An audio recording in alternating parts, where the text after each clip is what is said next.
आबुआ माझी परगना व्यवस्था तो जनतांत्रिक हो बांग करना संवैधानिक हो बांग करना आदो नोआ तो सिस्टम के अबुए गोज बन करना नोआ कथा पे बुझो ओना मेनते न बुझो कतो बांगे आर हो जेरेट बुआ आर उनको को बेरेट बको बेरेट नो सिस्टम चेंज दे लेकिन नोडे नित नोआ कथा में नहीं कि अतुरी नोड़ को ठीक किया उल मतल मुरु और संविधान कानून बांग बढ़ाए माझी बाबा को कारण ते अब वो गुजुक करना और नुकु के कोड़वी आदिवासी बिना मामला रे बको विरोध है मारंग बुरुई अखरियन रे बको विरोध है साना धर्म कोड बाय नामो करना बको गड़ो करना आज झारखंड रे संताली राजभाषा बाय बिना करने को थी रखा और झारखंड दिसमा वो गाड़ रेजो करना अखरियों गुजुक करना बको अदो कोनो चिंता बा तो नौका वो मेन लखान चेक चिका अतुरिन परी को बिछेरा क्या माझी बाबा के चा वो कोई लखान वो नौका को मैंने तो सेगल वाला और नुकु जब तक विरोध रे वो तिगु को माने आवश्यक कोई बाकी ओणो बाको बिछेरा अगर नुकु कारण ते वो गुजुक करना नवा कथा कोटा प्रचार और आपे को हो दाया माया ते तो बाय गनो जहान जिनिस रिया उटे बुझो हुईता उहर पे जते संतल अतुरिन माझी बाबा होना मुसलमान रिन मौलवी को लेका क्रिस्तान रिन फादर पदरी को लेका और हिंदू रिन पंडित को लेका अबोरिन हड़ को कुकी को गोड़वा को इनकन चेदा अबोरिन हड़ को क्रिस्तान को चे हिंदू को चेदा अबोरिन हड़ नोआ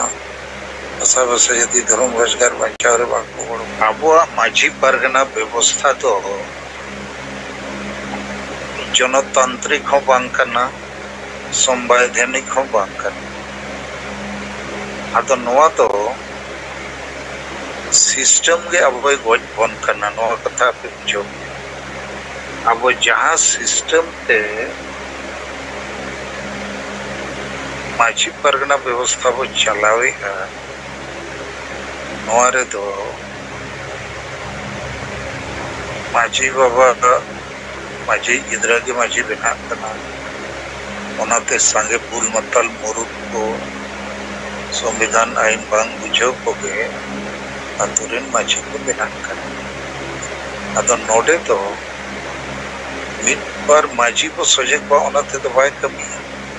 सिस्टम सोचते हुई जखन के अतुरिन जते हड़ दुरुप करते मिट सेरमा लगी माझी को बचावे नखन बुली मुरुकी और जहाँ चिन्ह हो बाय बढ़ाया संविधान कानून उन्हें तो बाको बचा और कोड़ा को जगह रे कुड़ी को बचा तो मिट लेखा दो नीता सिस्टम रे दो क्वालिटी इनपुट माने मिटन गुणात्मक वृद्धि कोई रास्ता बनू जनतांत्रिक बनू कारण थे और नवा व्यवस्था तो संविधान कानून मानवाधिकार हो बाय मनाव बताओ और नवा व्यवस्था कारण थे अतुरिन हड़ तो गुलाम लेखा बना हुआ अतुरिन हड़ तो बाको बड़ी जा माझी बाबा बड़ी जा उनिया आदेश बांग को नाम लेखा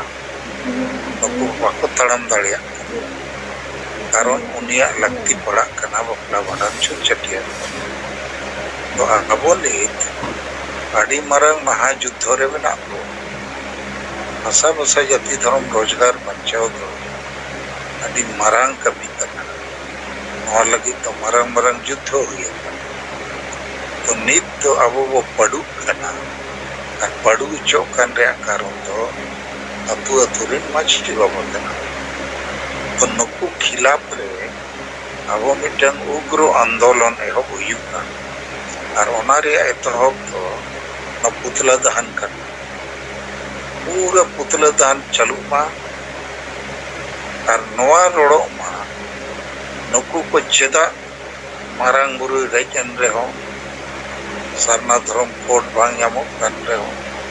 Kunabi ko ST bena tubuar ko seteren reho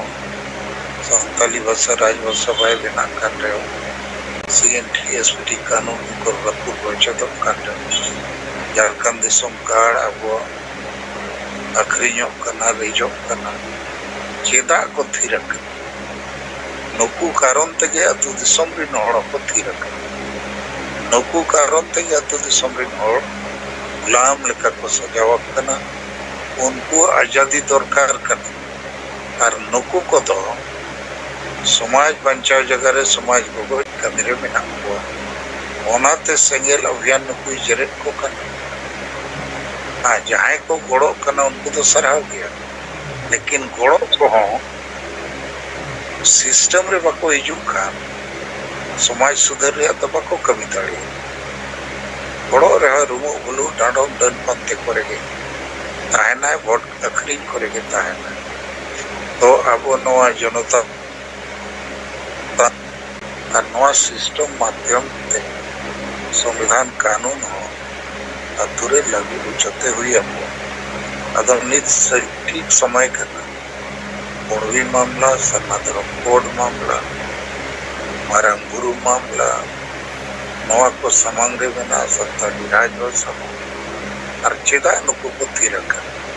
और नुकु मजी बाबा को करंते अधूरिन होड़ों को तीरक तो सर कथा नोडे मैथमेटिक्स में ना मान लिया जेते होड़ते मजी बच्चा है बार होड़ तला रे मजी बच्चा रे वोट रही जहाँ मिट होड़े ताड़े तो उन्हीं से मान लिया 50 होड़ को वोट किया तो जोखन के उन्हीं मजी बाबा में ना दिलावा सब सज्जती धर्म लगी को आवाज 50 होड़ तो पक्का को बोलो नित नई बुल मतल मजिया कथा तुरी नोड़ दो बको आजो अडिगान सुधार काजते हुआ और नवा नारा जे बुल मतल मुरु संविधान कानून बांग बडाय माजी बाबा को कारण ते समाज बिजुक कना नुकु बदलते हुआ अतुरी नोड़ के दुड़ुक कते नुकु मित शर्मा लगी पछोते हुई आर बंकान अब नुकु बुल मतल मुरुक माजी को कारण हो बन गया वो भी को आदिवासी तो नॉल की में से अपने सबका है और नोरे आर इफ एंड बट तो बनो और माजी को तो बाबू बुझो तड़िया को को फालतू एक्सपेरिमेंट को तो बगिया आए में ना लेकिन भाई कमियां कारण उन्हें बहुत के सुधर रिया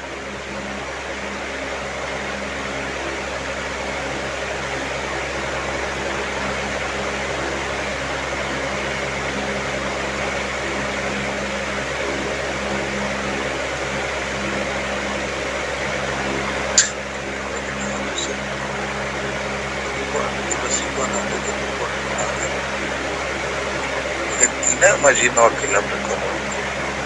चिलियो बकरो और 300 बकरो उनको तो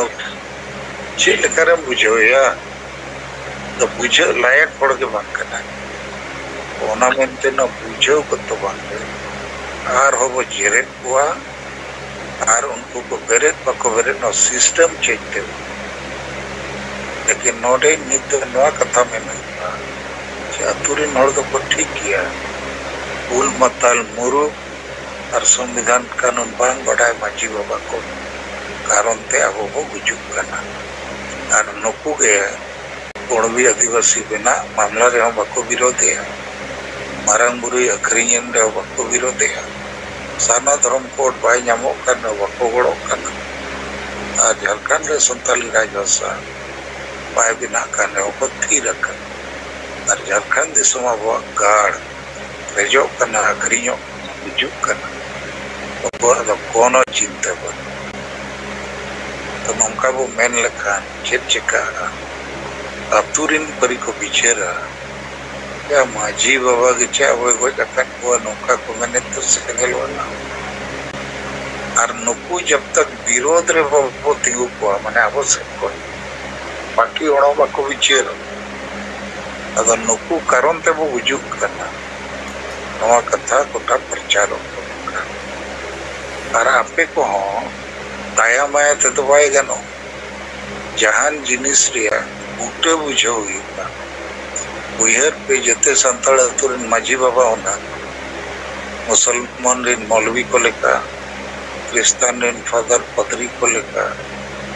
और हिंदू रिन पंडित को लेका अबोरिन हड़ को कुकी को गोड़वा को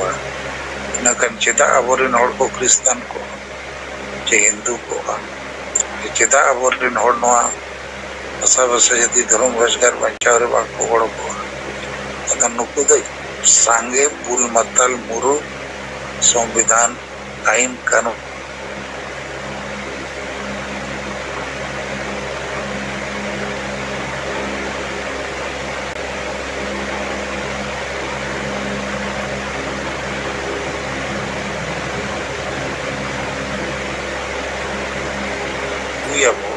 व्यवस्था रे संविधान कानून मानव अधिकार और कमी दो सख्तो वो अलग उल्ले खान सख्तो वो जरे लेको खान रापा लेको खान तो रे तो कोई चर्चा या गोटा को रापा को खान बचेत कारो माने नोआ खान और आको चेत को चिकाय वो नील को चेत को विरोध दिया अजी को चिली को सल मुरवा विरोध नील का विरोध विरोध रे जहां तर्क के बनू तर्कपूर्ण तो विरोध होना चाहिए इन झारखंड मुख्यमंत्री नुकु पाइके पैसे तो समाज बंचा लगे समाज को गज लगे और संवैधानिक कमी लगती खान हाईकोर्ट इन केस कारण नुकु पैसे करते नया भोट जावरा सनाई करना और समाज को गज सनाई करना उत्तर में बाको और भूल मतार हर जाना गे रोड़ा है नसला तो कोनो मतलब ठीक है मानवा इन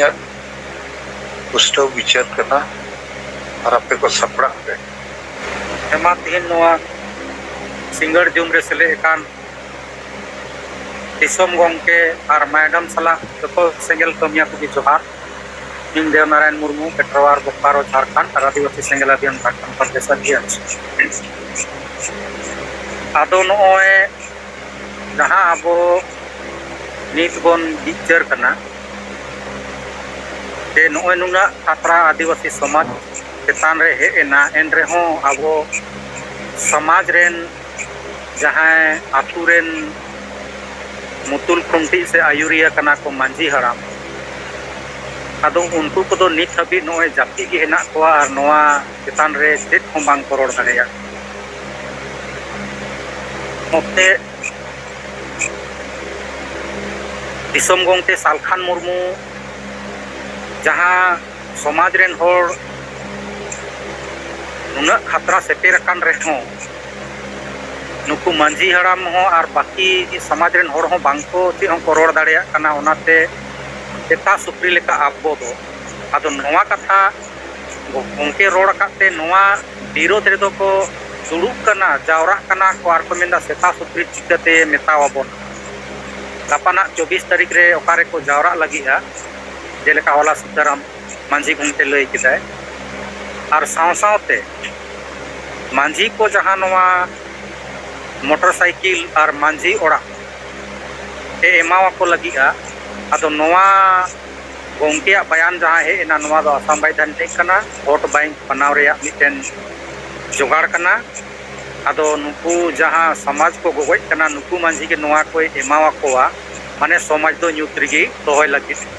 आदो नोआ विरोध रे हो नोए जमशेदपुर रे को दुड़ु एना और गोंके विरोध रे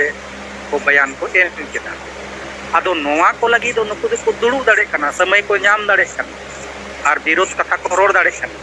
लेकिन नोआ जगह रे की कुर्बी को आदिवासी लगी नोए उना आर पार रे लड़ाई रे को अणगोयना नोआ चेतान तो मिद कथा हम बाको रोड दाड़े कना मारांग बुरु नोए आबोआ अक्रिंगना अबोई बोंगा की अक्रिंगना नोआ चेतान रे मिद कथा हम बाको रोड दाड़े कना आर बांग तो तीन अभी सीएन के एसपीटी कानून रापुद कना नोआ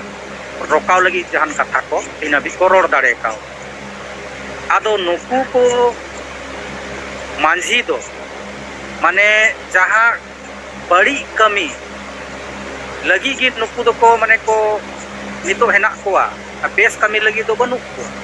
मी हिसाब दो नुकु दो नय मोटरसाइकिल आर नवा ओड़ा को नय सलखान मु रोकावे ताबोना नवा को लगी दो को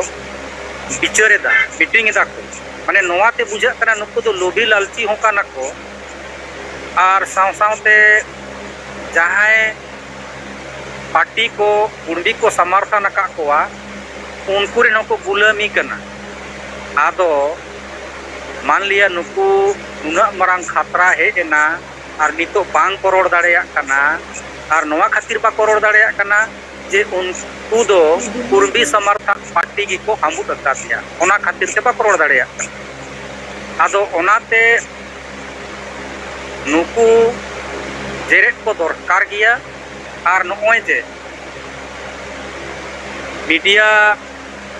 रेहो और साव सावते नॉय प्रचार प्रसार करते नुकु बन कुली कोआ जे नोआ को चितान रे आपे चिता बापे रोड दाड़ेया कना आदो बापे रोड दाड़ेया कना मेनखान दो तबे आपे दो चेक काम रेन कना आदो ओना तिगे आपे दो नॉय ले जेरेट तिगिया और नॉय नोआ कारण तिगे आले दो नॉय सेंगेल मांझी दोले बेनाव कना चेदा से आपे मा गोज मांझी कानते समाज पे गोज एदा कुर्बी आदिवासी को बेना कर मी कथा बापे रोड दाड़ेया कना मारांग बुरु अक्रिंगेना बापे रोड दाड़ेया दा मी कथा हो आर नॉय सरना धर्म कलम को लगी नॉय बन आंदोलन एदा बांग दो नोआ रे पे गड़ो दाड़ेया नॉय हिंदू मुस्लिम सिख ईसाई को चला कना अबोर हर नोआ लगी तीन अभी बापे बिचार दाड़ेया आदो ओना कहिते जेरे दे पेयाले बेरेट पे और जहां को मांझी नोआ रे को गड़ो आबोन कना आदो मी जिखा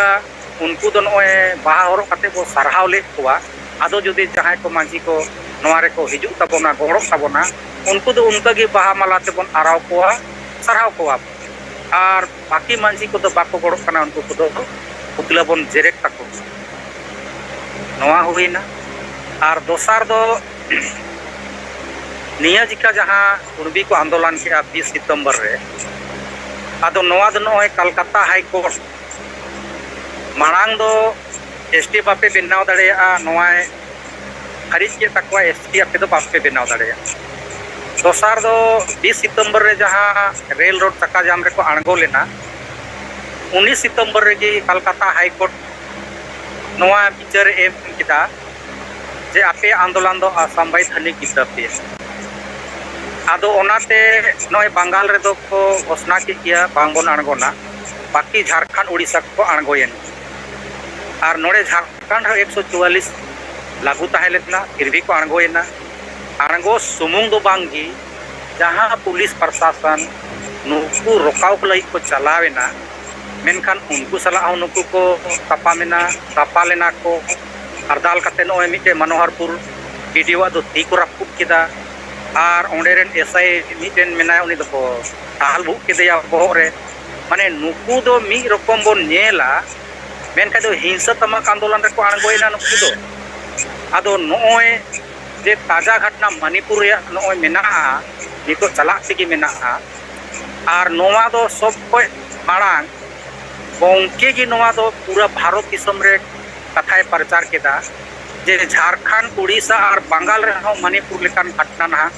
हिजुक कान दिन रे होई दाड़ेया ओना लगी सावधान सरकार हो नोय राष्ट्रपति द्रौपदी मुर्मू के हो चिट्ठी ओल केदाय साव सावते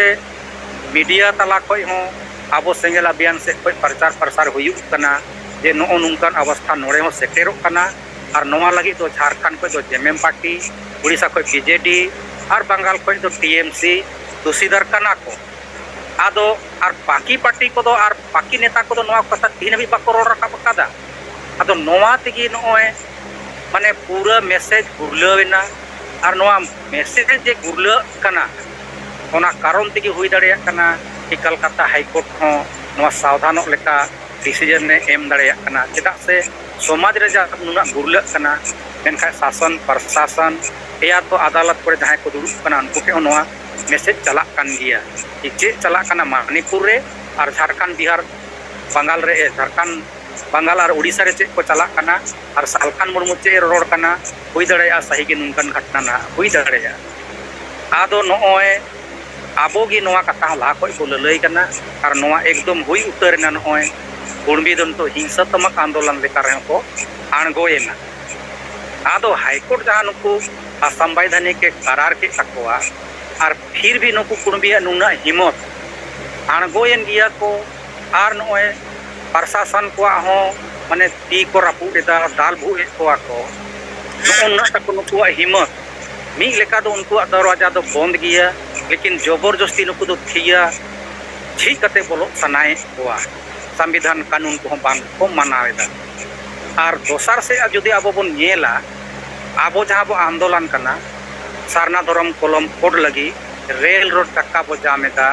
संतली परसी राजभाषा झारखंड रे बेनाव लगी अब आंदोलन एदा साव सावते मारांग बुरु जहां आक्रिंगेन ताबोना नवा लगी हो 11 फरवरी 2023 रे अब रेल रोड टक्का बो जाम लेदा आदो नोवा दो शासन प्रशासन हो अब को गोड़ो आबुना मी लेका दो अब दो नुंका हिंसात्मक आंदोलन रे तो बांगो चलाव लेना जेलेका गोंके दिशा निर्देश बो नाम अकादा उनका गी बो आंदोलन केदा और आबो चेतान रे जहां लेकान को दो एमान तेमान को दो बांग हुई कना नित हबी ओना रे माने दो नोवा कना जे आबो जहां गोंके सपड़ा बोना आंदोलन लगी नोवा को दो पूरी तरह से संवैधानिक आंदोलन आबो दो चला कान ताबो ओना तेगी सरकार चाहे शासन प्रशासन आबो चेतान रे चेत हम बांग को चिका दड़ेया कना मी लेका दो आदिवासी आंदोलन आदिवासी सेंगेल अभियान जहां आंदोलन कना आदिवासी हक अधिकार लगी नोवा दो आबो लगी दरवाजा झी किया माने आबो बन बोलो दड़ेया जायज मांग कान ताबो लेकिन जहां दरवाजा झी किया आदिवासी को लगी हक अधिकार नाम लगी उनको समाज रेन होड़ माने आबो समाज रेन होड़ तो एकदम को जप्ती खीर का माने जहां लगी दरवाजा झी किया उन्हीं समाज तो पूरे जप्ती खीर का और जहां लगी दरवाजा बंद किया उनको तो पूरा एकदम को एवेन काना और फिया जी कते बोलो सनाए आदो नोय नुंका आबो तला रे नितो चला काना आदो आदिवासी समाज जागवार लगी जहां नो मांझी हराम को नोय मुद्दा हो साव सावते ना कुर्मी आंदोलन जहां नितो हुएना और नुंकन हिंसात्मक आंदोलन ना दो आतु आतु रे पूरा बन प्रचार प्रसार मा जेमन नोवाते आतु करन होर को जागरूकआ सानाम दो बांग को जुमड़ी कुमरुआ बुझ ओंडे खन की बेस हड़ बन बछाव तुकुआ और बछाव तु कते नोवा आंदोलन रे बन गोड़ो होचो कोमा तबे खाइ गे नोय नितो जहां आबोआ कामी होरा चला कान ताबोना नोवा बन सक्सेस दाड़ेया और हिजुक कान 8 नवंबर 2023 रे जहां सरना धर्म कोर्ट जनसभा मोरहाबादी मैदान रांची रे सपड़ा कान ताबोना नोवा बो सक्सेस दाड़ेया मा दो इनसे को तो नित बेरिया तो निना के विचार गोंके मा जतो को दोहराते जोहार की हर रेगी मिनिया हर रेटिंग कते की रोड कना ओड़ा औरिंग सेटेरा मा जतो को दोहराते जोहार मा नितो सिंगल जुमरे सेले डकान अब जीत बंगा परसे जीत करे दिसम गंकस्थल खान मुर्मू सलाते जहरा सुमित्रा मुर्मू और एआई बनोत्रीन अब संगल कार्यकर्ता को और आंजमिया को तीन पाटा से खन गुणमान जोहार आदो नोय जहां गमके तकिन कथा केन लय रकाब के जहां बन नेल आबोआ नोय जाति धर्म भाषा भाषा इज्जत आबादी रोजगार चासबास नोआ को बाबन बंचा दाड़िया कना और नोहारिन दोषीदार दो नुको मझी कान गया को जकाते न मझी या होते तके न समाज चे अतु दिसम चला कना मेनखान नुको मझी दो छूट छटियर भांडन बापला निया बंगा बुरु निया कोगे को तोराया मेनखान जहां अब बन आसो कना ओना समंग ते दो नोआ आदिवासी समाज बाय बांचावा आदो ओना लेकाते जहां अब मारांग उयहर का बन ओना लगी खान दो अब ट्रेन अबरिन युवा को बंखान छात्र को और ओना सलाते जहां लीडरशिप को एम दाड़े जहां अब ट्रेनिंग करते बन बनावे को बन जे संगेल नेता और उनको के नोआ संगेल मझिरिया दायित्व अब एम हुया बना और उनको के नोआ कमी दो को कमी किया चकाते उनको मारे मझी को दो उनको दो बन बढ़ाई गया जे उनको द्वारा ते दो नोआ बांग हुआ और उनको गोड़ो बाको गोड़ोआ और गोड़ो खान दो को नोआ आको समूंग को गोड़ोआ तुरिन दो नोआ इदी कते दो बाको goro daᱲᱮᱭᱟᱜᱼᱟ ᱱᱚᱣᱟ ᱠᱷᱟᱹᱛᱤᱨ ᱪᱮᱠᱟᱛᱮ ᱟᱹᱛᱩ ᱨᱮ ᱫᱚᱞᱟᱞ ᱢᱮᱱᱟᱜ ᱠᱚᱣᱟ ᱱᱚᱣᱟ ᱠᱟᱛᱷᱟ ᱠᱚ ᱡᱩᱫᱤ ᱵᱚᱱ ᱠᱟᱛᱷᱟᱭᱟ एनखान बंखान उनी मजी कथा जाति धर्म आशा भाषा बचाव लगी एनखान दलाल को संगे को मेता राजनीति कथा कना और नोआ को नोडे दो बाबन कथाया ओना मेन कते उनी मजी को थेरिया अदो ओना लगी ते अब नुको मजी को जहां बन मेने जे बेकना और मजी जुदी बन बेरे जेरेट कोआ उनको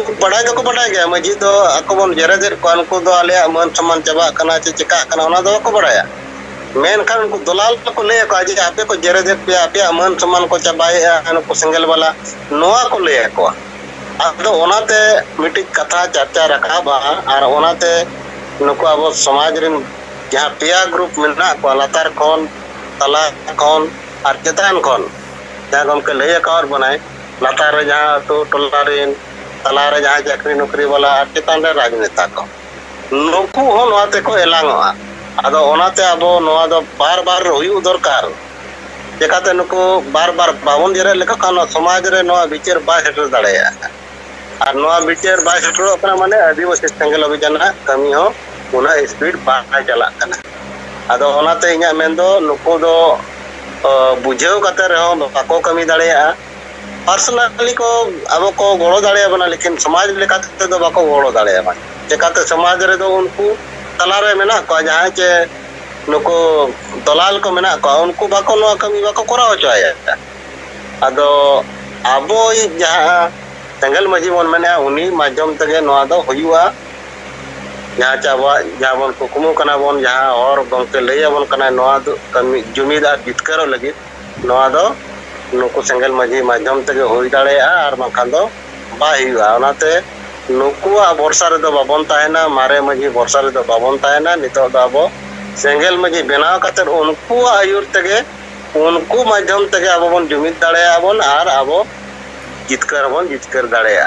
आदो मा इnya पाटा तक कंदो नियगे मतामत यानको सेंगल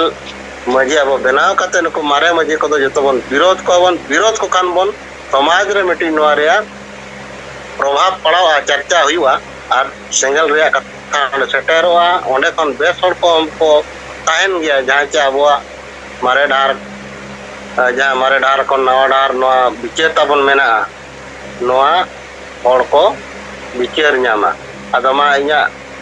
कथा दो नोडे के मुचेत क्या मा सनाम को दोड़ाते जोहार सनाम को जोहार गणेश चंद्र मुर्मू पुरुलिया रीजनल प्रेसिडेंट आदिवासी सेंगल अभियान कैंडिडेट सभापति सेंगल सरनाधरम मंडवा अदो नितो अबू हैब जहां बिचेरे तमाम के आदबना नवा चितारे नवा पॉइंट चितारे बिचेरे मो लगिते जे अतु तो को मजी को थी समाज अमीर बाको गड़ो कना अदो अबू तो बड़ाई ती दड़े का गया सांगे अतु दिसम रे नुकु मजी बुल मताल एदा संविधान कानून चेन हो बाको बड़ाया बाको विचार कना नाते उनको तो केवल रुमु बुलु डंडम रे हेना कोआ छुत छतिर बापला भांडान और बाहा सोराय निये कमी की को करावा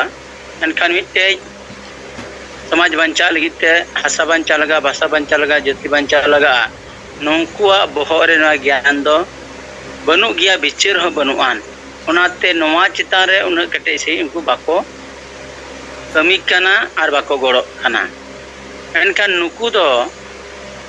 थोड़ा अचु चलावे को परिचालित कना को आदो नोंडे दो इन मेना जहां को अचु चलावे कोआ उनको साउते नुकु मजी को जेरे लको खान बेसगुआ मिटे अबो अल्टरनेटिव डेट बो एमा कोआ जे निना दिन भीतर ते आपे मजी को और परगना को जहां तिना मेना पिया आपिया नो विचार एमपे और बखाय आपे निना दिन ते आपे ले जेरेट पिया जहां दबो मि दबो ले लिया मजी परगना जवाब दो नाले गद्दी छोड़ो नोन कना कथा मिटे आवाज बो एम लिया अतो उनका के अबू नो सवाल जहाँ दो झारखंड राजपार्सी कथा कुड़ी एसटी कथा अब धर्म कथा नौकाना अब पॉइंट आते 8-10 पॉइंट आते जहाँ हिना तबना ओनारे उनको सवाल वो कुली कुआ इन दिन भीतर ते नवारे सवाल जवाब एम पे आर बखाई आले 15 दिन भीतर ते 15 दिन की बात आले आपे मजी को परगना को जो ले जेरेत पिया और आपे खतिर ते थी समाज गुजु कना आपे तीन और बापे गोड़ कना नोआ किंतु गबू कोरावते लगाबोना और ओना साथ मिट्टे टाच का दरकार कना जहाँ मजी को जहाँ परगना को गोड़ो कना नुकु सरहाव रिया कथा हो किंतु गबू साब रकाब दो का गोड़ो कान होड़ को दो बहामाला ते सरहाव और बांग गोड़ो कान होड़ दो जेरेट कते बेरेट नोआ कार्यक्रम आले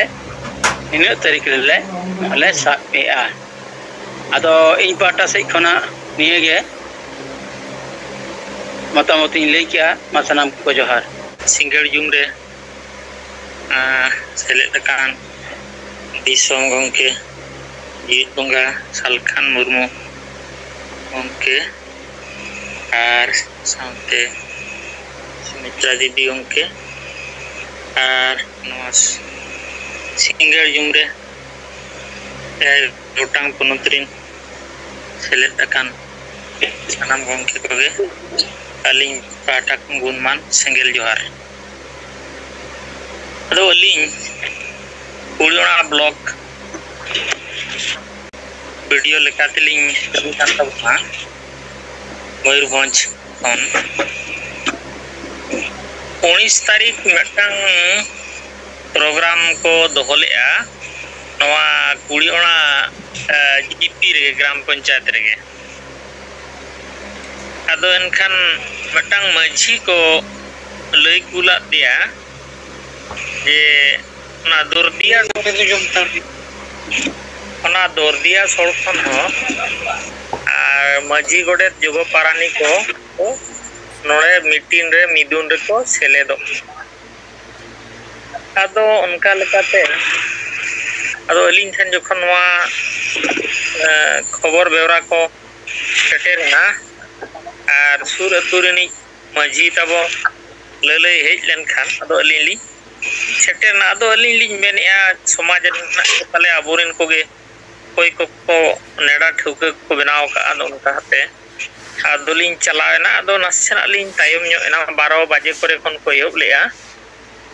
और अलिंग कम से कम 3 बजे को सेनली सेटेरना ओना मीटिंग रे अदो मुदरे गालमराव को बराबरी कन को चाबा इदिया अदोलिंग सेटेरन पुरे अदोलिंग अदो को मेन एमा नोते के दुरुप तवन बिन अदोलिंग दुरुप एन पुरे अदो नोआ कथा को चर्चा को चलुआ का जे जहां मझी को जहां एतु करे खन मझी को पे हेज एकना और नुकु मझी को बखरा भत्ता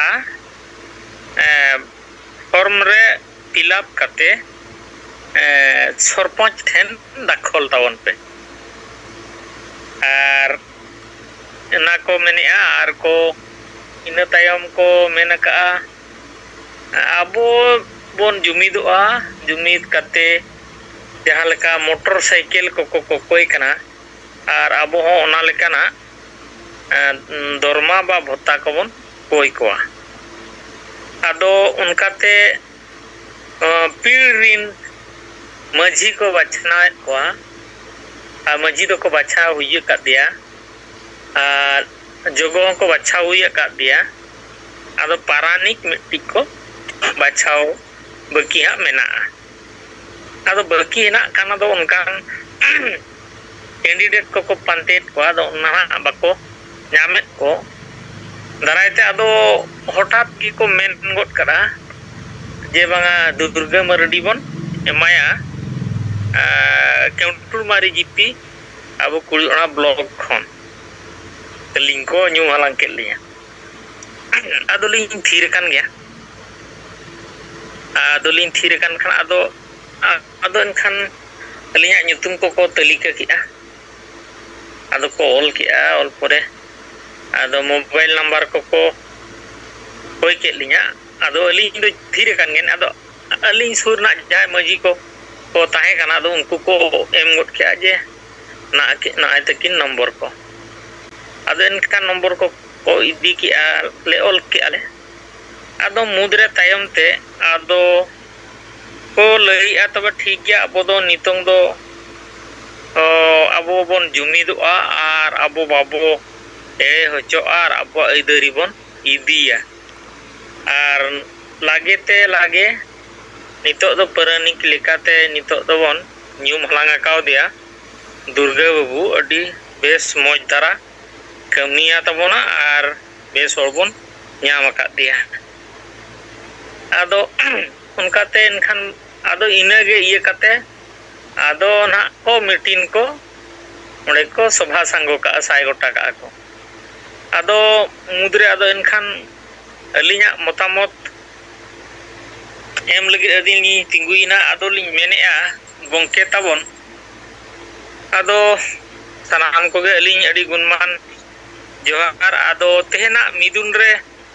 nunang atukurin maji ko bon hej akana ar noa midun re ba meeting re do abah ko leka do okoy tikin menak kina ado enkan abah ko leka do miteng Raisen jilla porisode tahe kana uni do JMM rinik kanai ado uni abah ko leka menaya ar node jiling dahar na nai te mitang kuli onare berni ghat mitang ha rakap akana ona ghat rinik mitang chachalaw ni uni mitang ado enkan उनका को लेके खादो लिंग मैंने तबन ठीक गया और जहाँ दायित्व पे एमालिंग कान तबना जहाँ पोटम ना पे टोटको लिंग कना अदो ना पोटम रे दो चेत मेना थिया जिल को मेना से पले बोमा को मेना ते चेत को मेना अलिंग मा तबन ना पोटम ले रड़ा लेखन चेत ना ओडो को अलिंग मा चेत हो बलिंग बड़ाई तबना अदो इनखान नोआ गालमराव रे मा ठीक मा अली मा चेत हो बलिंग बुझाव लिया आर तायम ᱧᱚᱜ ᱞᱤᱧ ᱦᱮᱡ ᱮᱱ ᱛᱟᱵᱚᱱᱟ ᱯᱟᱞᱮ ᱚᱱᱟᱛᱮ ᱥᱮ ᱪᱮᱫ ᱟᱫᱚ ᱵᱮᱥ ᱴᱷᱤᱠ ᱫᱷᱟᱨᱟ ᱠᱟᱹᱴᱤᱡ ᱞᱟᱹᱭ ᱵᱩᱡᱷᱟᱹᱣ ᱞᱤᱧ ᱛᱟᱵᱚᱱ ᱯᱮ ᱟᱫᱚ ᱚᱱᱠᱟ ᱛᱮᱠᱚ ᱞᱟᱹᱭᱮᱜᱼᱟ ᱱᱚᱣᱟ ᱫᱚ ᱢᱟᱹᱡᱷᱤ ᱢᱟᱦᱟᱞ ᱯᱟᱦᱴᱟ ᱠᱷᱚᱱ ᱵᱮᱱᱟᱣ ᱠᱟᱱᱟ ᱟᱨ ᱱᱚᱣᱟ ᱨᱮᱫᱚ ᱱᱚᱝᱠᱟ ᱱᱤᱛᱚᱝ ᱫᱚ ᱱᱚᱣᱟ ᱵᱟᱪᱷᱱᱟᱣ ᱜᱮ ar nungka nungka kami hora nungka bota ko eman ko nua ko ar chil karbon jumi doa ona ko ge acha ado enkan alin ling mene atabon ठीक ge tabona nitong so abo somaj e gui kana bon ar chil karbon banchaba ona kami hora ma ima gujo leka gi nyele tabona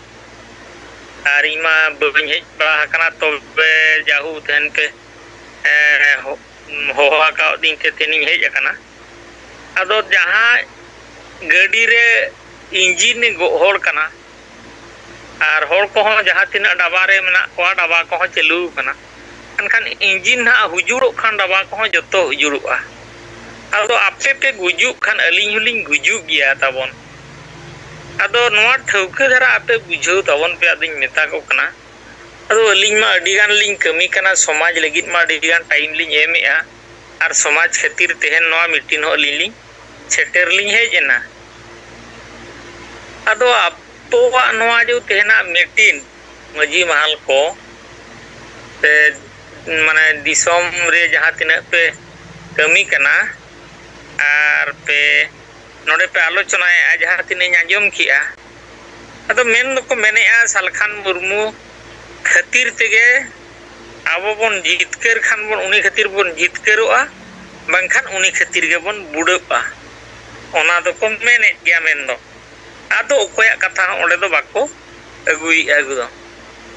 अदो ओना को लि आजम बड़ा के परे अदो अली नोआ गे ठोकली मेता को कना इंजिन गे जुदी हुजुरुआ न्युरुआ जतो बन गुजु आदो ठीक लेकना इंजिन चला हड़मा बन बांग कना आदो जहाँ पोटम पे टटकोलिंग कना ओनार नंग माने एजेंडा तो चेक कना नीति चेत कना रणनीति चेत kan tabona ar netai okoy kana ado noa jinis jodi thauka dhara bape badai tabona ar te noa meeting re durup kate nuna horpe buhu kako kan tabona hor apan apin hante nate pe idi kate gabdu sabdu kate pe gojo hojoy ko tabona ar noa do chet bon faidai tenu ki aling do tabon nongkana do baling posoda tabona ar tehen jaha tinak ge bang sikkita kan ar bang badai khat maji ko pe hej akana इन सनाम मझी को number इदिया mobile number तपन जोतोड़ा अभी ठीक लेका agenda ठीक लेका नीति रणनीति और आयुरिया को अभी ठोक को मेना को ताबना और ठीक हर डहार बापे एकांते नो नोकना मीटिंग करते अंजुम न्यांग कते पे हेज अकना को होवा काट पे ताबना तेनो की आदो नोआ दो इन्हो बड़ी हिरका पे कान ताबना किंतु आयुर को के खराब और दिशे उदू को के खराब ताबन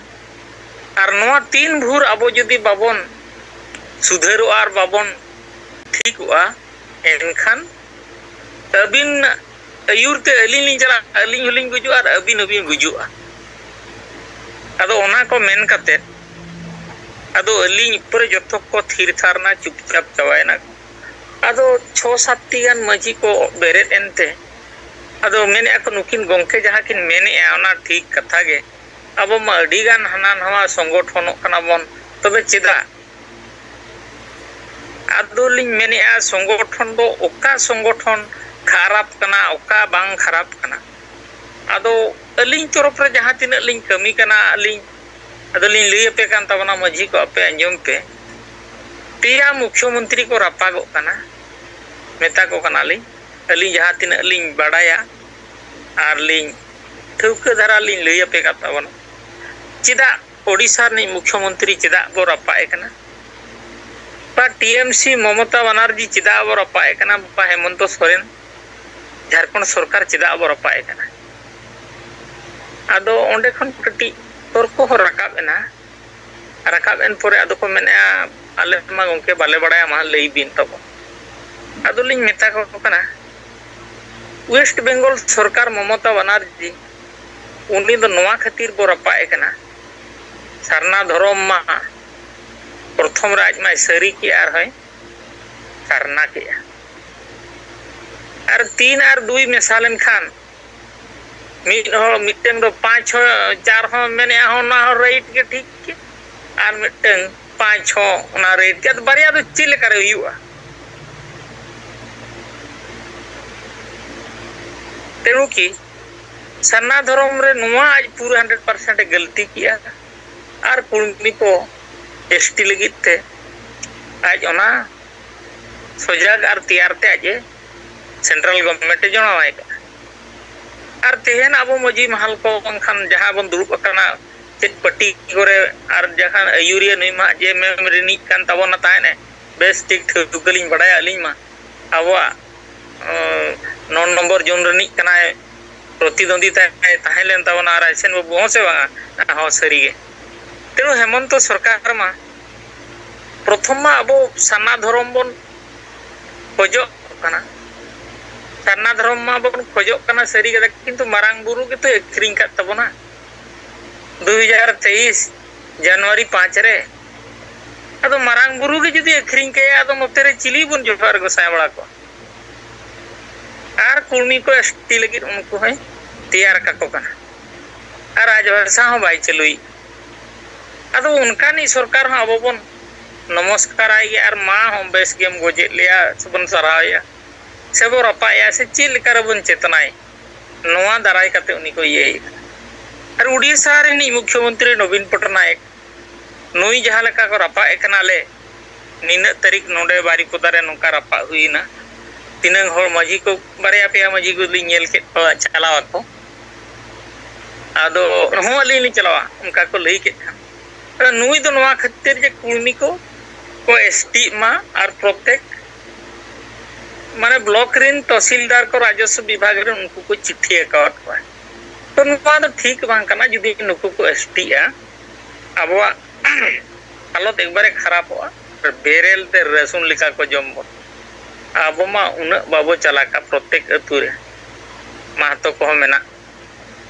अदो नोआ दरा इदी कते नोआ ठीक सिस्टम सरकार रे नुकु तहसीलदार को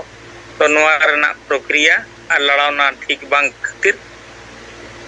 अभी सेंगेल अभियान ने चाहे अयुरिया पूर्वतन एक्स एमपी होय ताहे आर ऑलचिकी विजेता हो तबन मेनाया तेणु कि नुई तो चिट्ठी सका में ओलका यार आदिवासी को बचाव लगी एजेंडा पूरा पुष्ट पुष्टि निया दो मेना अदो ओना को जुदी आपे तबन बापे सोशल मीडिया रे बापे नेले आदो पे नोंका के होड़ पे यूर का को कना पे भोय अब लाभ तबन चेत चिदा बाबन गुजु आपे चिंता धरा चिदा बापे गुई तबन अदो इना कोलिं मेन ले खानगे अदो जतो होड़ को मेने गोंके देसे तबिन नंबर अमन को अदो जतो होड़ा के नंबर अगु कते अदो अलिया मेन दो नोआ कना गोंके नो नोंका भारत जकात माझी पारगना महल दो नो नोंका आको उद्देश्य दो जेएमएम कना को पुरलिन ठौके के को आर नोआ को समांगा का माझी पारगना अबो दो नोंका अबो दो बन मिदु अबो समाज बन बचावा आर नोंका सरपंच को बन अदुलिन मेने सरपंच दो उनी दो भिखारी कान दो उनी भिखारी ठेन भिको पे को कोय तबना नो दो ठीक दो बांगा आर उनकिन मा आईन बा कानून बा नीति नियम मा असेंबली बा लोकसभा बा विधानसभा करे ये अनुकु सरपंच ठेन दो ऑल करते दो आपे मा ठीक यूरिया के बांग बापे बडाय तब अदो मिड होड़ किन मेन ᱧᱚᱜ के रे राळ ᱧᱚᱜ कते रगी ᱧᱚᱜ एना किन बांग दो तबन दुर्गा गोंके अबिन बिन लई अजे अदो चेत लेका खान ठीकुआ चेत लेका बन ठीक अदो इना तीत अदो रेना प्रोग्राम जे अब नुना मजी को टाइम लॉस कते बन हेज कना अदो आपे पेले अब जुमिदो अदो तीना दिन बन जुमिदो तीना दिन खन अब बन जुमिद कोते तीना दिन धरी अदो बन आंदोलन इदिया चेत उद्देश्य आपे इन पे मे냐 से आपे इन चेत इमा पे अदो ako ko menea metang abin ge ma ambin adina noas mane सिद्धांत रे बन उपनीत आकना जे धरा जो मिटंग विस्थापित मिटंग पैकेज मिटंग धरा जो घोषणा कना मिटंग विस्थापित होड़ मिटंग परिवार को न्यामा फैमिली कॉम्पेंसेशन को न्यामा और एग्जांपल उदाहरण एमा पे कान तबना 18 वर्ष हुलेन खान मिटंग के पुइसो अर्थ एमाया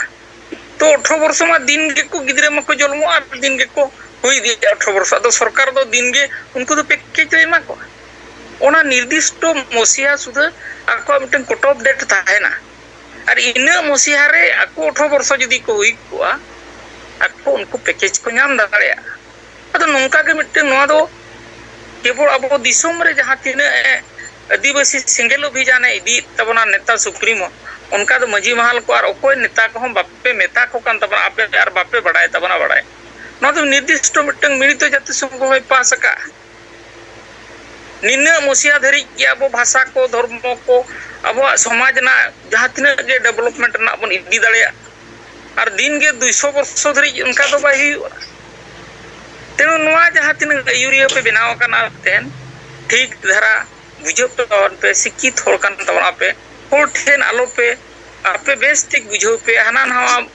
वोट लालच और लालसा इदी कते आपे नोना पे बनाव तबना नोका नोका जतो हर बन भुआ का को नवा दिनिस तो इके का तवन पे अडी आटी अरदास तबना अदो उनकाते गोंके अदो को अडीगान मजी को बुझोइना आ बुझोइन परे जहां तिना नंबर को लिन आगु कते अदो उनको ठेना नवा ब्लॉक रिन चंदुआ ब्लॉक बा कुळा ब्लॉक रिन अब सिंगल काज करता को अदो संदेश को लिन पासनाव का अदो इदी कते उनको ना हो शुरू हुआ आ विरोध लेको खान मा बाय गानो आस्ते उनको बुझो हो चल को खान ठीक हरदार ते को हिजुआ मेन लिन विश्वास मेना तलिया अदो लिन पूरा लिन ठुके किया भारत जकात मजी परगना नुकु दो जेएमएम रिन और कान तबना को अदो ओने ओना कोगे आपे ठेन तबन बिचार लिन सामांग किया लिया अनुभूति आर सो चक्कुरे जेहेतु ओडे लिन ᱟᱨ ᱱᱩᱠᱩ ᱠᱚ ᱵᱷᱟᱨᱚᱛ ᱡᱟᱠᱟᱛ ᱢᱟᱹᱡᱷᱤ ᱠᱚ ᱦᱚᱦᱚ ᱠᱟᱜ ᱢᱮᱱᱛᱮ ᱫᱚ ᱵᱟᱹᱞᱤᱧ ᱵᱟᱲᱟᱭᱟ ᱡᱮ ᱟᱵᱚᱣᱟᱜ ᱥᱚᱢᱟᱡᱽ ᱨᱮᱱᱟᱜ ᱢᱟᱹᱡᱷᱤ ᱠᱚ ᱵᱟᱠᱷᱨᱟᱛᱮ ᱚᱱᱟ ᱢᱤᱴᱤᱱ ᱟᱹᱵᱤᱱ ᱱᱤᱦᱟᱹᱛᱤ ᱪᱟᱞᱟᱜ ᱵᱤᱱ ᱟᱫᱚ ᱟᱹᱛᱩ ᱨᱮ ᱥᱮᱸᱜᱮᱞ ᱢᱟᱹᱡᱷᱤ ᱦᱚᱸ ᱱᱟᱣᱟ ᱰᱟᱦᱟᱨ ᱞᱮᱠᱟᱛᱮ ᱱᱚᱰᱮ ᱢᱟ ᱵᱚᱱ ᱵᱮᱱᱟᱣ ᱠᱟᱫᱮᱭᱟ ᱦᱟᱸᱜ ᱥᱚᱧᱡᱚᱭ ᱠᱩᱢᱟᱨ ᱢᱩᱨᱢᱩ ᱩᱱᱤ ᱦᱚᱸᱭ ᱪᱟᱞᱟᱣ ᱠᱟᱱᱟ ᱟᱨ ᱟᱹᱞᱤᱧ ᱦᱚᱸ ᱯᱟᱨᱟᱱᱤ ᱞᱮᱠᱟ ᱢᱮᱱᱟᱜ ᱞᱤᱧ ᱛᱟᱵᱚᱱᱟ ᱟᱹᱛᱩ ᱨᱮᱦᱚᱸ ᱟᱫᱚ ᱚᱱᱟ ᱫᱷᱟᱨᱟ ᱤᱫᱤ ᱠᱟᱛᱮ ᱜᱮᱞᱤᱧ ᱪᱟᱞᱟᱣ ᱞᱮᱱᱟ ᱟᱫᱚ ᱱᱚᱜᱼᱚ ᱱᱚᱝᱠᱟ ᱛᱟᱵᱚᱱ ᱦᱚᱲ ᱠᱚ ᱮᱲᱮ ᱟᱠᱟᱫ ᱠᱚᱣᱟ ᱱᱚᱜᱼᱚ ᱱᱚᱝᱠᱟ ᱥᱤᱥᱴᱮᱢ ᱠᱚ ᱪᱟᱹᱞᱩ ᱠᱟᱜᱼᱟ ᱟᱫᱚ ᱱᱚᱣᱟ ᱠᱚ ᱢᱮᱱ ᱵᱟᱲᱟ ᱠᱟᱛᱮ ᱜᱚᱢᱠᱮ ᱢᱟ ᱥᱟᱱᱟᱢ ᱠᱚᱜᱮ ᱟᱹᱞᱤᱧ ᱯᱟᱦᱴᱟ ᱠᱷᱚᱱ ᱟᱹᱰᱤ ᱩᱥᱟᱹᱨᱟ ᱥᱮᱸᱜᱮᱞ ᱡᱚᱦᱟᱨ ᱥᱟᱱᱟᱢ ᱠᱚ ᱟᱨ ᱢᱤᱫ ᱫᱷᱟᱣ ᱡᱚᱦᱟᱨ ᱢᱤᱫ ᱜᱷᱚᱱᱴᱟ ᱜᱟᱱ ᱥᱚᱢᱚᱭ ᱵᱟᱹᱠᱤ ᱢᱮᱱᱟᱜ ᱨᱮ ᱟᱯᱮ ᱛᱷᱚᱲᱟ ᱵᱤᱪᱟᱹᱨ ᱮᱢ ᱯᱮ ᱟᱹᱫᱤᱵᱟᱹᱥᱤ ᱫᱚ ᱜᱩᱡᱩᱜ ᱦᱚᱨ ᱨᱮᱵᱚ ᱥᱮᱴᱮᱨ ᱴᱷᱤᱠ ᱟᱠᱟᱱᱟ ᱟᱨ ᱱᱚᱣᱟ ᱨᱮᱭᱟᱜ ᱠᱟᱨᱚᱱ ᱫᱚ ᱠᱟᱱᱟ ᱟᱹᱛᱩ ᱟᱹᱛᱩ ᱨᱮᱱ ᱢᱟᱹᱡᱷᱤ ᱵᱟᱵᱟ ᱠᱚ ᱱᱩᱠᱩ ᱫᱚ ᱦᱟᱥᱟ ᱵᱷᱟᱥᱟ ᱡᱟᱹᱛᱤ ᱫᱷᱚᱨᱚᱢ ᱨᱳᱡᱽᱜᱟᱨ ᱨᱮᱭᱟᱜ ᱫᱚ ᱵᱟᱠᱚ ᱵᱤᱪᱟᱹᱨ ᱫᱟᱲᱮᱭᱟᱜᱼᱟ ᱩᱱᱠᱩ ᱫᱚ ᱡᱚᱢ ᱧᱩ ᱮᱱᱮᱡ ᱥᱮᱨᱮᱧ ᱨᱟᱹᱥᱠᱟᱹ ᱫᱚ ᱢᱚᱡᱽ ᱟᱨ ᱠᱟᱨᱚᱱ ᱛᱮᱜᱮ ᱟᱹᱛᱩ ᱨᱮᱱ ᱥᱟᱸᱜᱮ ᱦᱚᱲ ᱫᱚ ᱜᱩᱞᱟᱢ ᱞᱮᱠᱟ ᱢᱮᱱᱟᱜ ᱠᱚᱣᱟ ᱛᱚ ᱟᱵᱚ ᱡᱩᱫᱤ ᱵᱟᱧᱪᱟᱜ ᱥᱟᱱᱟ ᱠᱚᱣᱟ ᱢᱟᱱᱮ ᱦᱟᱥᱟ ᱵᱷᱟᱥᱟ ᱡᱟᱹᱛᱤ ᱫᱷᱚᱨᱚᱢ ᱨᱳᱡᱽᱜᱟᱨ ᱤᱱᱟᱹᱠᱷᱟᱱ ᱞᱟᱠᱷ ᱞᱟᱠᱷ ᱦᱚᱲ ᱡᱩᱢᱤᱫᱚᱜ ᱦᱩᱭᱩᱜᱼᱟ ᱡᱩᱢᱤᱫ ᱠᱟᱛᱮ ᱟᱣᱟᱡ ᱨᱟᱠᱟᱵ ᱦᱩᱭᱩᱜᱼᱟ ᱛᱚ ᱟᱵᱚᱨᱮᱱ ᱦᱚᱲ ᱢᱟ ᱟᱹᱛᱩ ᱨᱮ ᱢᱮᱱᱟᱜ ᱠᱚᱣᱟ ᱟᱨ ᱟᱹᱛᱩ ᱨᱮ ᱢᱮᱱᱟᱜ ᱦᱚᱲ ᱫᱚᱠᱚ ᱜᱚᱡ ᱜᱮᱭᱟ ᱚᱠᱚᱭ ᱜᱚᱡ ᱟᱠᱟᱫ ᱠᱚᱣᱟ ᱢᱟᱹᱡᱷᱤ ᱵᱟᱵᱟ ᱛᱚ ᱵᱟᱧᱪᱟᱜ ᱞᱟᱹᱜᱤᱫ ᱢᱟᱹᱡᱷᱤ ᱵᱟᱵᱟ ᱵᱚ ᱪᱮᱠᱟ ᱠᱚᱣᱟ ᱚᱱᱟ ᱞᱟᱹᱭ ᱯᱮᱥᱮ ᱠᱮᱴᱮᱡ ᱫᱷᱟᱨᱟ ᱪᱮᱫ ᱦᱚᱸ ᱵᱟᱯᱮ ᱞᱟᱹᱭ ᱫᱟᱲᱮᱭᱟᱜᱼᱟ ᱧᱮᱞ ᱯᱮᱭᱟ ᱜᱚᱡ ᱦᱚᱲ ᱞᱮᱠᱟ ᱚᱱᱟ ᱪᱮᱛᱟᱱ ᱨᱮ ᱜᱟᱞᱢᱟᱨᱟᱣ ᱯᱮ ᱮᱴᱟᱜ ᱨᱤᱯᱳর্টিং ᱠᱚ ᱦᱟᱱᱟ ᱱᱚᱣᱟ ᱫᱚ ᱵᱟᱝ ᱡᱮ ᱚᱱᱠᱟ ᱵᱟᱯᱮ ᱵᱩᱡᱷᱟᱹᱣᱮᱫᱼᱟ ᱟᱵᱚ ᱫᱚ ᱜᱩᱡᱩᱜ ᱨᱮᱦᱚᱸ ᱵᱚ ᱴᱷᱤᱠ ᱜᱮᱭᱟ ᱟᱫᱚ ᱱᱤᱛ ᱡᱟᱦᱟᱸ ᱜᱚᱢᱠᱮ ᱛᱤᱠᱤᱱ ᱠᱤᱱ ᱢᱮᱱ ᱠᱮᱜᱼᱟ ᱟᱫᱚ ᱱᱚᱣᱟ ᱪᱮᱛᱟᱱ ᱨᱮ ᱤᱧ ᱱᱤᱭᱟᱹᱜᱮ ᱢᱮᱱ ᱥᱟᱱᱟᱧ ᱠᱟᱱᱟ ᱠᱤ ᱪᱟᱞᱟᱣᱮᱱ ᱠᱚ ᱞᱟᱦᱟᱨᱮ ᱢᱤᱫ ᱫᱷᱟᱣ ᱱᱩᱠᱩ ᱢᱟᱹᱡᱷᱤ ᱠᱚᱵᱚ ᱡᱮᱨᱮᱫ ᱞᱮᱫ ᱠᱚᱣᱟ ᱟᱨ ᱟᱵᱚ ᱟᱥᱮᱠᱟ ᱦᱚᱸᱵᱚ ᱡᱮᱨᱮᱫ ᱞᱮᱫ ᱯᱮᱭᱟ ᱟᱵᱚ ᱵᱟᱲᱟᱭ ᱜᱮᱭᱟ ᱟᱹᱫᱤᱵᱟᱹᱥᱤ ᱥᱚᱢᱟᱡᱽ ᱫᱚ ᱪᱟᱦᱮ ᱪᱟᱹᱠᱨᱤᱡᱤᱵᱤ ᱦᱩᱭᱮᱱ ᱪᱮ ᱱᱩᱠᱩ ᱢᱟᱹᱡᱷᱤ ᱠᱚ ᱦᱩᱭᱮᱱ ᱪᱮ ᱱᱩᱠᱩ ᱟᱥᱮᱠᱟ ᱦᱩᱭᱮᱱ ᱵᱟᱹᱠᱤ ᱡᱚᱛᱚ ᱠᱚ ᱵᱮᱦᱳᱥ ᱜᱮᱭᱟ ᱜᱚᱡ ᱜᱮᱭᱟ ᱟᱫᱚ ᱱᱩᱠᱩ ᱵᱚ ᱡᱮᱨᱮᱫ ᱠᱮᱫ ᱠᱚ ᱡᱚᱦᱚᱜ ᱫᱚ ᱱᱩᱠᱩ ᱛᱷᱚᱲᱟ ᱱᱟᱥᱮᱱᱟᱜ ᱠᱚ ᱮᱵᱷᱮᱱ ᱮᱱᱟ ᱟᱥᱮᱠᱟ ᱵᱟᱞᱟ ᱠᱚᱦᱚᱸ ᱢᱟᱹᱡᱷᱤ ᱠᱚᱦᱚᱸ ᱡᱮ ᱵᱟᱝᱟ ᱚᱠᱚᱭ ᱵᱟᱝᱟ ᱟᱹᱫᱤᱵᱟᱹᱥᱤ ᱥᱮᱸᱜᱮᱞ ᱚᱵᱷᱤᱡᱟᱱ ᱱᱩᱠᱩ ᱠᱚ ᱡᱮᱨᱮᱫ ᱠᱮᱫ ᱵᱚᱱᱟ ᱟᱥᱮᱠᱟ ᱦᱚᱸ ᱢᱮᱱ ᱠᱮᱜᱼᱟ ᱱᱩᱠᱩ ᱠᱚ ᱡᱮᱨᱮᱫ ᱠᱮᱫ ᱵᱚᱱᱟ ᱛᱚ ᱡᱮᱨᱮᱫ ᱠᱮᱫ ᱠᱟᱨᱚᱱ ᱛᱮ ᱛᱷᱚᱲᱟ ᱩᱱᱠᱩ ᱡᱟᱦᱟᱱᱟᱜ ᱜᱮᱠᱚ ᱯᱨᱚᱛᱤᱠᱨᱤᱭᱟ ᱠᱚ ᱮᱢ ᱠᱮᱜᱼᱟ ᱟᱫᱚ ᱤᱧᱟᱹᱜ ᱢᱮᱱᱫᱚ ᱱᱤᱭᱟᱹᱜᱮ ᱟᱨᱦᱚᱸ ᱱᱩᱠᱩ ᱫᱚ ᱡᱩᱴᱤᱡ ᱡᱚᱴᱟᱜ ᱟᱨᱦᱚᱸ ᱵᱚ ᱡᱮᱨᱮᱫ ᱫᱟᱲᱮᱭᱟᱠᱚ ᱠᱷᱟᱱ ताकि आर को एभेन ᱧᱚᱜ ᱫᱟᱲᱮᱭᱟᱜ ᱟᱫᱚ ᱱᱩᱠᱩ ᱫᱚ ᱡᱮᱨᱮᱫ ᱠᱟᱛᱮ ᱜᱮ ᱵᱮᱨᱮᱫ ᱦᱩᱭᱩᱜᱼᱟ ᱟᱨ ᱵᱟᱠᱷᱟᱱ ᱫᱚ ᱡᱟᱦᱟᱱᱟᱜ ᱫᱚ ᱚᱱᱠᱟᱱᱟᱜ ᱱᱩᱠᱩ ᱵᱩᱡᱷᱟᱹᱣ ᱛᱮᱵᱚ ᱞᱟᱸᱜᱟ ᱪᱟᱵᱟᱜ ᱠᱟᱱ ᱛᱮᱦᱚᱸ ᱵᱟᱠᱚ ᱵᱩᱡᱷᱟᱹᱣ ᱜᱮᱭᱟ ᱱᱩᱠᱩ ᱫᱚ ᱜᱩᱞᱟᱢᱤ ᱨᱮᱜᱮ ᱢᱮᱱᱟᱜ ᱠᱚᱣᱟ ᱛᱚ ᱱᱤᱛ ᱫᱚ ᱟᱨᱦᱚᱸ ᱵᱚ ᱡᱮᱨᱮᱫ ᱫᱟᱲᱮᱭᱟᱠᱚᱣᱟ ᱢᱤᱫ ᱫᱷᱟᱣ ᱢᱟᱹᱡᱷᱤ ᱠᱚ ᱱᱤᱭᱟᱹᱜᱮ ᱤᱧ ᱫᱚ ᱠᱷᱟᱴᱚ ᱛᱮ ᱵᱤᱪᱟᱹᱨ ᱮᱢ ᱧᱚᱜ ᱠᱟᱛᱮ ᱤᱧᱟᱹᱜ ᱠᱟᱛᱷᱟ ᱫᱚ ᱱᱚᱰᱮ ᱜᱤᱧ ᱢᱩᱪᱟᱹᱫ ᱠᱮᱫᱟ ᱥᱟᱱᱟᱢ ᱠᱚ ᱡᱚᱦᱟᱨ मा अब जुम रे मेना किन अब बरसी जितकरिया दिसम गमके मानसाल खान मुर्मू मैडम सुमित्रा मुर्मू साथे सनाम सेंगल कमी को लिया गुणमान जोहार अलिन मंगल टुटे जाम से साहेब किन टॉपिक जहां किन दो के ओना चितर में कथा लिन लेया नोआ दो अलिया हन उन दिन जहां व्यक्तिगत अनुभव से सनाम हर के बहु बड़ाय दाड़िया अब सांतार समाज गुजु रेजा मेन कारण परंपरागत मझी परगना व्यवस्था 100% कथा चेदा जहाँ तीन परंपरागत मझी परगना व्यवस्था में उनको नेतंग धाबी आवा जहाँ संवैधानिक हक अधिकार में जहाँ हासा बांचाव जाति बांचाव धर्म बांचाव मिट्टन बाको कमी को एजेंडा रे बनो दोसार दो उनको ठेन उन नॉलेज हो बनो आना आइडिया हो बनो आना जे नवा को कालकार हासिल आमनते तारपर उनको जहाँ को कमी करना को उनको केवल समाज ना जहाँ छूत छेटियार बिहा बापला गुजी गुरु भांडान जेलहर इना को कमी करना को आर बार हर कि नियावन खान मिटी को डाडो ओना साथे जहाँ तना वोट क्रिंग अक्रिंग हुई पना नोहा नुको अंडर हुई पना जना ना जति जिनिस को बडाय दाड़े माने जहां लेकना गे अबो एटकेटोणे तबो हुयुक कना जेते नुकुआ उमुल रे हुयुक कना तिसो नुकु अबो समाज ओकालकारे लहा ओकालकारे अबोरिन समाज रिन होर जहां अबो संवैधानिक हक अधिकार मेना ओना लगे ओकालकाते प्लान काते बो फाइटा ओना दो तिसो बाको कमिएगा दोसर कथा नुकु आको गद्दी मा तिसो बाको अड़ागा को चेदा उनको ओना ताय कतन आको मिटी लाभ को जेला अडी मारंग सेना पद रे मेना ले चाहे उनी ठिपगे ये बाय ऑल पढ़ाव कर अदो मेन हुयुक कना जहां ऑल पढ़ाव बनु तया मिटी संवैधानिक जानकारी बनु तलाया नॉलेज बनु तया आईन कानून विषय ते बाय बडाया एनखान उनी उकाल कान फैसला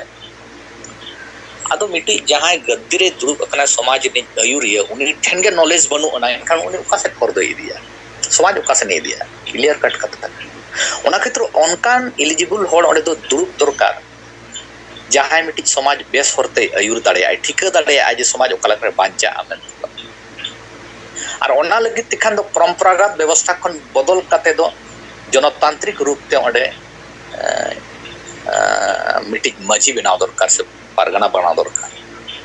और ओना मिटी टर्मिनेशन ताहे दरकार मिक शर्मा लगी हुई के बार शर्मा लगी हुई के 5 साल लगी हुई लेकिन मिटी टर्म पूरो लेनखान दो मिटी नावनी और इलेक्शन माध्यम ते तेगो तबे ना मिटी होड़ जुदी बेस बाय कमी दाड़ा ना आर मिटी जहां नेक्स्ट इलेक्शन रे तिंगुना मजी चे पारगना उनी मिटी बेस होरते समाज इदी दाड़या आदो जनतांत्रिक रूप ते मिटी मजी से पारगना तिंगु दो अडी मारंग लगती करने तो समाज रे जेरेट कतेन को बेरे एना लेकिन पद रे दो उनी गे मेनाया उनी ठिका किया ओकोय दो ना नासेना हसु ᱧᱚᱜ केदे ओकोय नासेना एभेन गे चो मेन कान आखिर पद रे मा उनी गे मेनाया एनखान पद रे ताहा तुले आजा नॉलेज गेता इना मेना जानकारी गेता बन ओना एनखान उनी समाज ओका से नहीं दिया से ओडे गे ताहेना आदो ओना केत्र नोआ नंग अडी मारंग लगती कना प्रेजेंट रिक्वायरमेंट दो जनतांत्रिक रूप ते मजी परगना को बचावा ओना केत्र जहां परंपरागत मजी व्यवस्था दो बदल काते दो जनतांत्रिक रूप अगु रेना अडी मारंग लगती कना एनखान नेतो अब चेष्टा हुई बना जे अब ओकाल काते नोआ जिनिस को अगु दाड़िया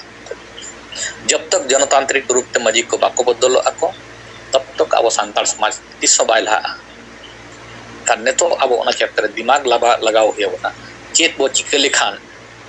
अब जनतांत्रिक व्यवस्था बो अगु दाड़िया नेतो मिटी ओकरा या सेंगेल मजी गोटा बो तिंगुइट कना अडी मारंग बेस ये कना दाबो चदा मारे मजी बाय कमी कर सेंगेल मजी उनाय कमी है ओना छाड़ा आरो अब उजर हुई बना गोटा मिटी नोआ मैसेज पासना हुई बना जे आदिवासी सांताल समाज रे जहां तिना के मजी को बचा कना उनको जेते जनतांत्रिक रूप ते को बचा मा और जदी परंपरागत मजी को ताहना आवा सांताल समाज ती सबाय बायला नोआ मिटी अब गोटा बैठाव दर जेते वाला दिमाग रे नोआ जिनिस फीडिंग हुई बना को ठीक नाम दाड़िया बांग जनतांत्रिक जब तक बांग हुई परंपरागत रे जदी बो ताहना एनखान अब गुजुक गया ओना साथ आर मिटी कथा लिन लई तो गया नेतो जहां लेका सरकार ने तो एमा को कना नुकु मजी भत्ता को अब बड़ा मजी तो मिटी अतुनी लीडर्स कना मेन खान उनी उनका लीडर कना जहां कोई जिम्मेदारी जब जहां बिहार बापला छुट छेटर कने को जेते कमेरे जो मजी किन ताहन कना कि उनकिन हड़किन साबेट को उनकिन बुसत किन उठो गया उनकिन बोंगा बुरु कमी किया उनकिन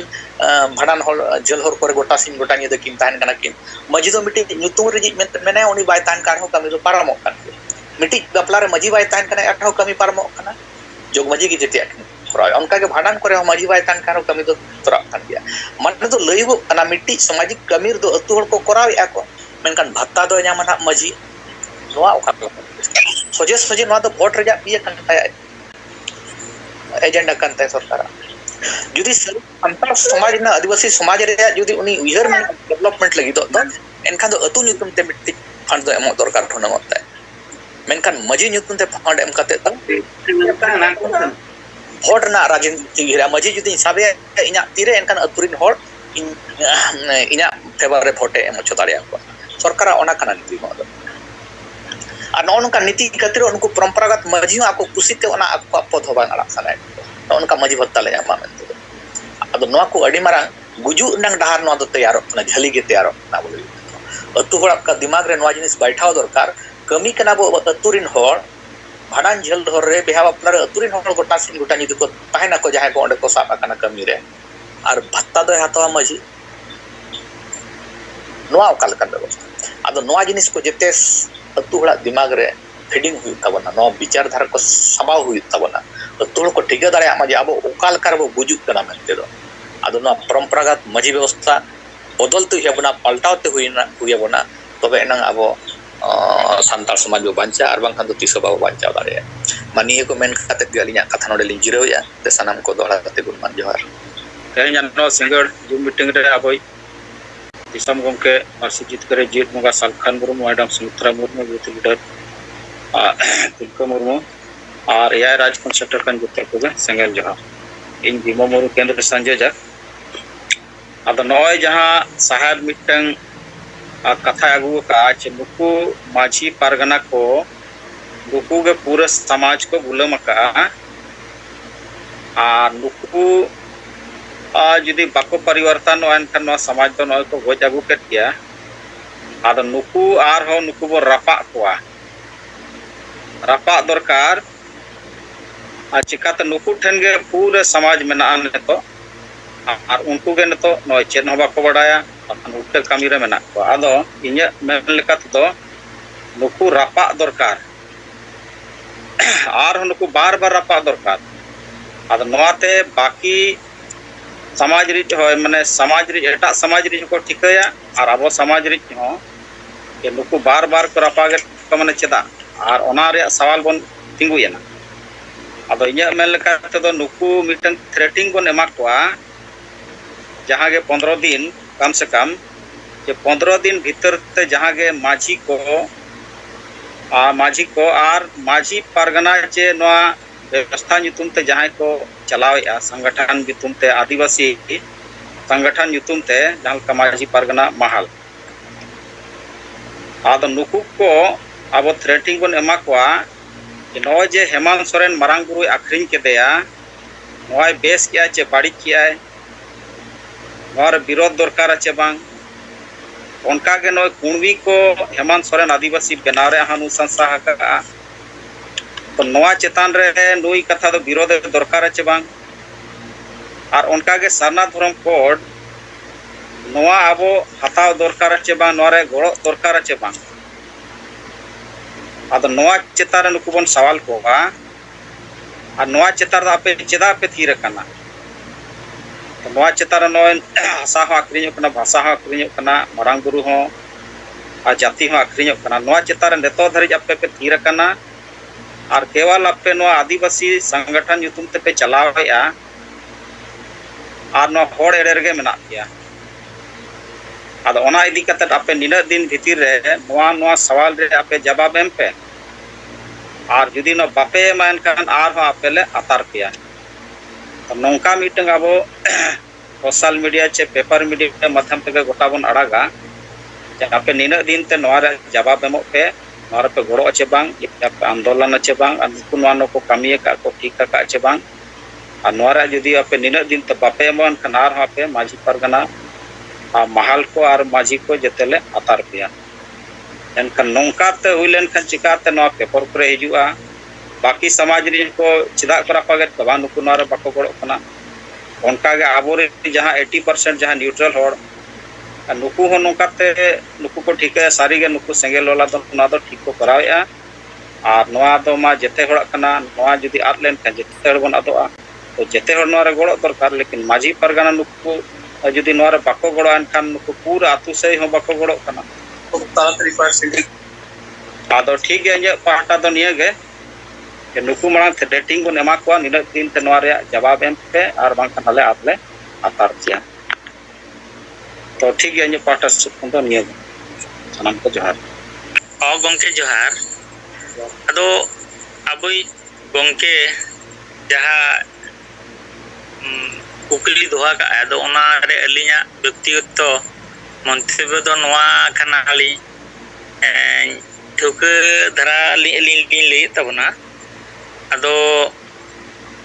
नुकु माझी को जुदी बाको चेंगा चेतना कना नुकु चे लेकर बन चेंगा चेतना को और अबवा समाज चे लेकर बन बंचावा गोंके तिकिना कुकली रे कथा नोआ कना और जेतु नुकु बाको बेरेट कना अतुरिन माझी को अदो नुकिन गोंके तिकिन जहां तिना किन लई किया je maji ko bon jeret kwa ado nuku ma noa Android set ba jahaleka social media ko ar jahalekana mobile ko nongkana nuku ma ekhen bul maji ge disom ar samaj che chike kana ona ko tako banu an takwa jankari द्वितीय तो TV को तको उना मा बजुआ और कथा को रोपड़ोआ को Ali nail को ओना हांडी बुटर न्यू समय ओकना भट्टी करे सड़क धारे करे ओंडे को रोपड़ बड़ा कना जहां गे इने इने गे तक अदो गोंके जहां लिए का मिट्टी नेता मिट्टी अतु ओना मा सरी कान गया और द्वितीय तो जेहेतु सिंगल वीडियो लेका ब्लॉग वीडियो लेका अलिंग मिना लिया प्रत्येक ब्लॉग रे उनका के मिना बना